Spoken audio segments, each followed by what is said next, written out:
এটা হচ্ছে আমরা বলি ক্লিনিং বাকেট। এটা হচ্ছে কাটিং বাকেট। ২ টা দেখতে যদিও সিমিলার মনে হচ্ছে, কিন্তু এই ২ টা সিমিলার না। এই ২ টার মধ্যে বেশ কিছু ডিফারেন্স আছে।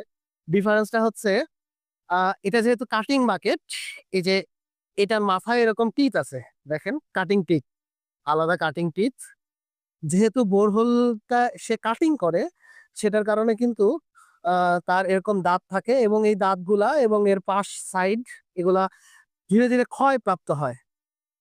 ক্ষয়প্রাপ্ত হওয়ার কারণে এগুলা কিন্তু আমাদেরকে ওয়েল্ডিং করে অ্যাডজাস্ট করতে হয়। এই অ্যাডজাস্ট না করলে কিন্তু ডায়ামিটারের একটা ইস্যু থাকবে। আরেকটা ব্যাপার শেয়ার করি যে আমরা যেরকম ওই যে ওয়াশ বোরিং এর সিজাল ইউজ করে করেন, সিজালের ডায়া পাইলের ডায়া থেকে কম্পারেটিভলি কম হইতে হয়।